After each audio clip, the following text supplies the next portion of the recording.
জামালপুরে যমুনা নদীর পানি বৃদ্ধির সাথে শুরু হয়েছে তীব্র ভাঙন। গত 2 সপ্তাহে দেওয়ানগঞ্জ উপজেলার চিকাজানি ইউনিয়নে নদীগর্ভে গেছে অর্ধশত বাড়ি ও ফসলি জমি।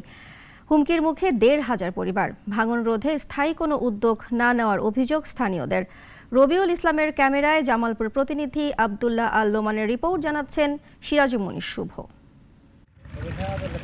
জামালপুর জেলার দেওয়ানগঞ্জ উপজেলার চিকাজানি ইউনিয়নের বড়খাল গ্রামে 2 সপ্তাহ আগেও একটি সড়কসহ ছিল অর্ধশতাধিক বাড়িঘর, ছিল কয়েক একর ফসলি জমি। কিন্তু পানি বাড়ার সাথে সাথে যমুনা তার বিধ্বংসী রূপ দেখানো শুরু করেছে। তীব্র ভাঙনে ইউনিয়নটির চর ডাকাতিয়া, কাজলাপাড়া, মণ্ডলবাজার, বড়খাল, হাজারি গ্রাম সহ নদী তীরবর্তী এলাকায় ভাঙন দেখা দিয়েছে। গত 2 সপ্তাহে 50টি বাড়ি ভেঙে 1200 পরিবার ভিটেমাটি হারা হয়েছে।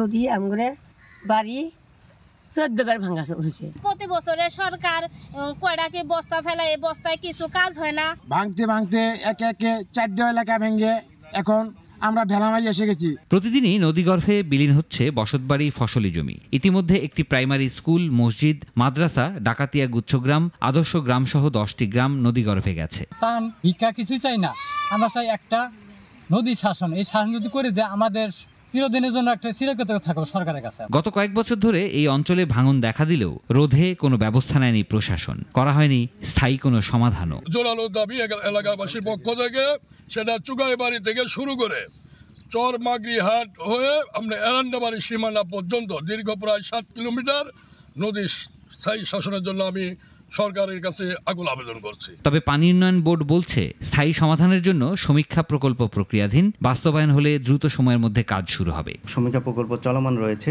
এই প্রকল্পের আওতায় যে সুপারিশ আসবে সেই মোতাবেক আমরা প্রকল্প দাখিল করতে পারবো। শুধু আশ্বাস নয়, দ্রুত কার্যকর পদক্ষেপ দেখতে চান স্থানীয়রা।